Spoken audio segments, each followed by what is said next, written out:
Good morning, everybody. It is my July 4th, 2020 check-in. It's my dog. And it is 8:23 in the morning. This is Georgia. And I'm here to do a little check-in on July 4th. And I decided to do some different things today. I ran what we call a solar return chart for the United States because it is our birthday, and on our birthdays we can run a chart that tells us what the year is going to be like, and it's run at the exact moment that the sun comes to the same position it was when you were born. So it may not be at the exact same time that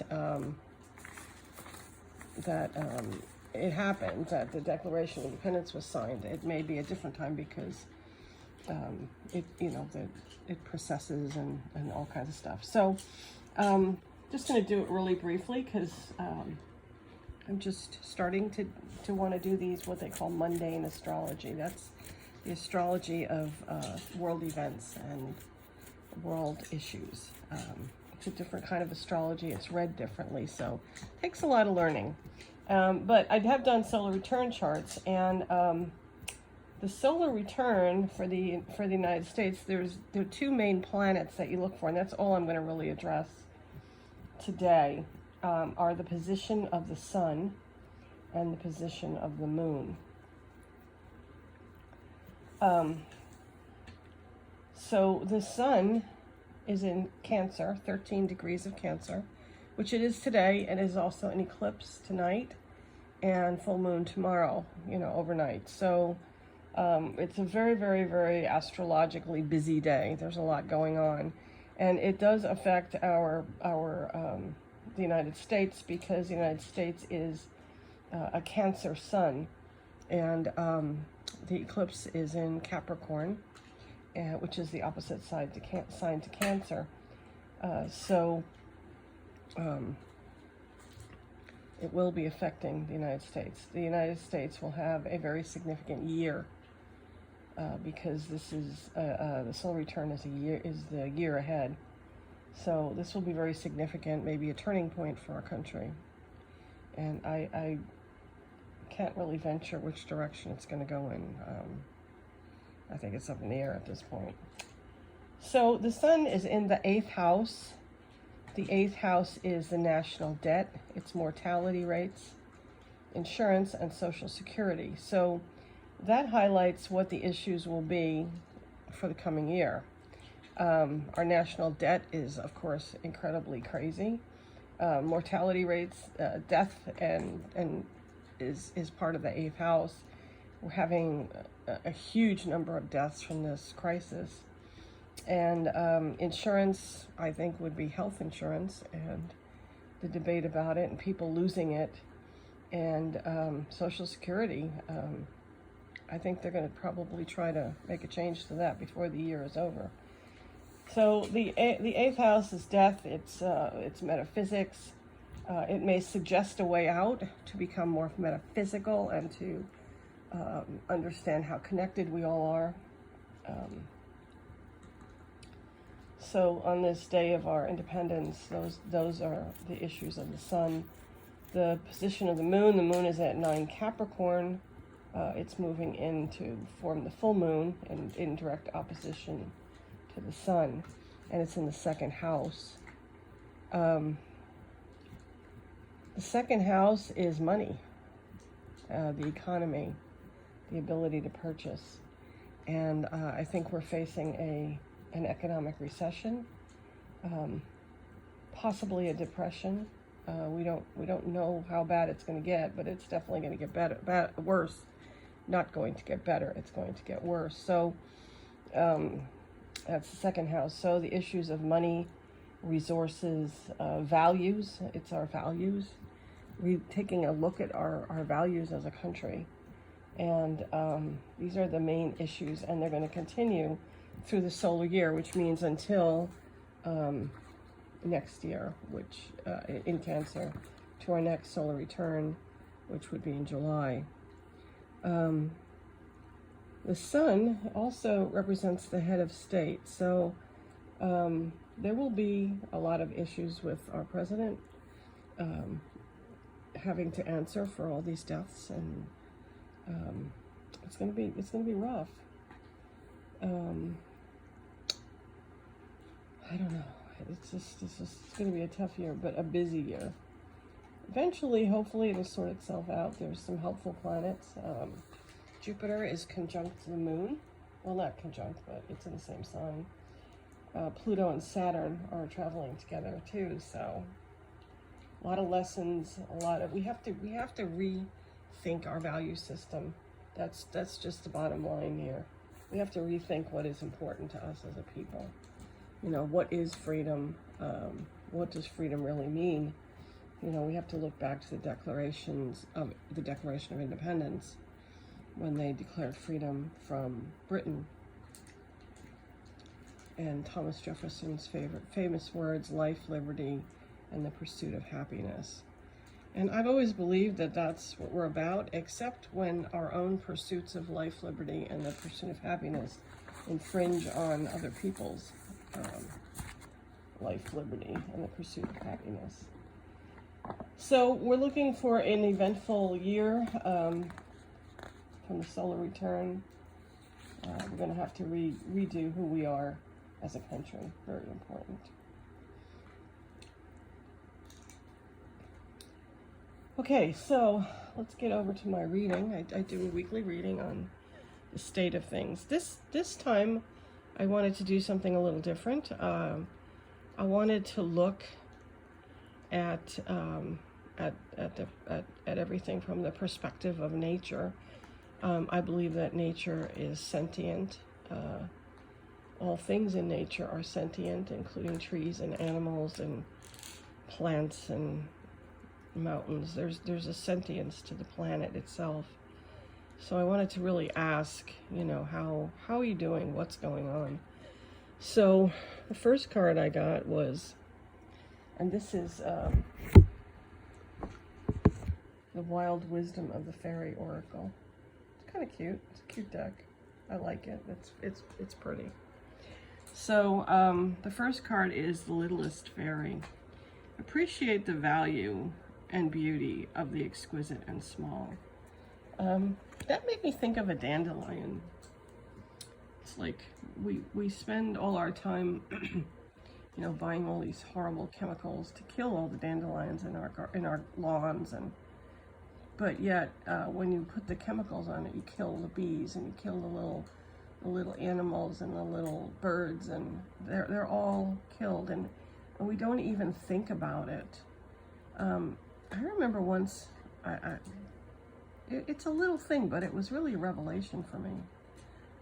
I was taking a shower, and there was something in the shower, I can't remember what it was, and I kind of threw it out the shower, you know, to retrieve it later. And when I got out, I noticed that it had destroyed a little spider web and killed a spider.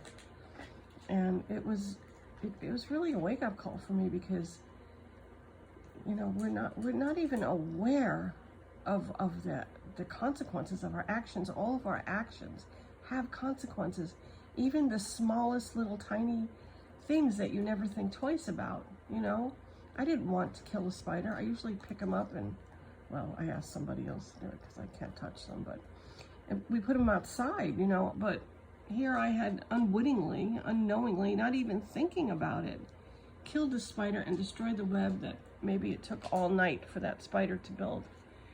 And we have to think of the consequences of our actions on even the littlest things. It's very important. The second card is Secret Doorway. Working with intuition, second sight opening, dimensional doorways. We need to get in touch with nature. We need to be able to communicate with nature. We need to be able to understand that we are one with nature. That's the secret doorways, opening up your intuition, opening up your feelings, communicating with nature, you know, and being mindful of it. That's really important. Like when you go outside, you just walk and count your steps, and wonder how many calories you're burning? Or do you take time to look around and to really connect with things that are out there? Because we are all connected. I can't say that enough. We are all connected. And that's the point of my Earth Cycle series of classes, is to understand how connected we are, and to, to work with it, to learn to work with nature, to make our lives better, to make nature's life better. That's the point of my Earth Cycles classes. And if you haven't taken any, please check it out. I think the next one I'm doing is Nature, Spirits, and Fairies, so it would be an interesting one. Her special place. Find your own safe place, inside and out.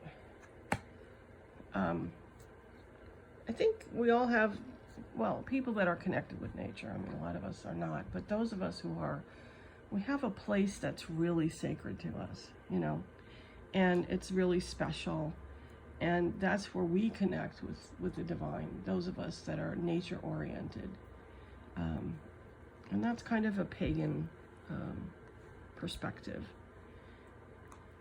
Being pagan does not mean that you have to give up any other religious beliefs you have, by the way. It's just knowing about the connectedness of you and nature, and working within the confines of that connectedness. So, where is your special place? If you don't have one, find one. I have a few places that are really sacred to me. The most is Lake Hodges in Escondido, which is an amazing place. There's a lot of Native American petroglyphs there. It has a feeling to it. It's wonderful. And, find your place in nature where you can go and escape, and, put your feet on the ground and connect with the earth and connect with all the animals, and watch and see what's going on. There's so much going on. You don't even think about it. The birds and the insects and, dragonflies and butterflies, all kinds of wonderful things if you just take the time to sit and connect. It brings you closer to nature. Beauty and the Beast. Unconditional love. I feel like the planet has unconditional love for us, because she hasn't thrown us off of it yet. And I believe the planet is perfectly capable of doing that, but there's a certain patience and a certain unconditional love. We're still here. Let's not push it to that point. Let's wake up and let's do something and make this planet healthy again, because we're just destroying it. And I always have said that no matter what happens and no matter what we do to it, and I'm even talking about nuclear disaster, this planet will come back, but we may not, but the planet will. I mean, if you look at Chernobyl and all these places, where there have been nuclear disasters, life, because they don't permit people there, life is coming back in an amazing, amazing way. And the planet is very resilient, and I think that's why she's so patient with us, because she knows she has the ability to regenerate. It may take 1,000 years, but time is not relevant in planetary terms. Fairy wishing well, manifestation, expectations, and offerings. I think that we're being given a time where we can manifest our wishes and our dreams. This is, the full moon. We have the eclipse overnight, but tomorrow would be a good time to, make your wishes known. Send it out to the universe.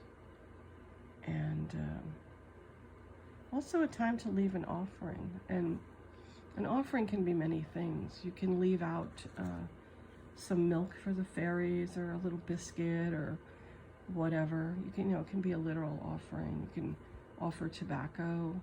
You can offer cornmeal. Or you can let go of something for a while, for a period of time. Give something up that maybe, you don't need in your life. It's a sacrifice, you have to make a sacrifice. So tomorrow, take some time to think about what you want, what you want to manifest, and you know, give an offering, light a candle for a month, whatever. You know, give some kind of offering back.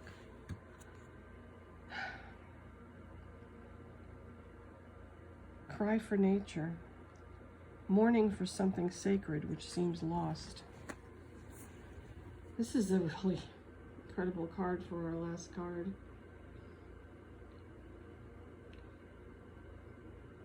I believe nature is crying. You know, we're doing such irreparable harm to this planet, to the oceans, to the land. I heard it was over 100 degrees in the Arctic last week. 100 degrees, it's never happened. So obviously there is something going on. Whether it's human caused or not, and I tend to think most of it is, but even if it is or not, it's still not an excuse to continue to rape and pillage and plunder this planet the way we've been doing.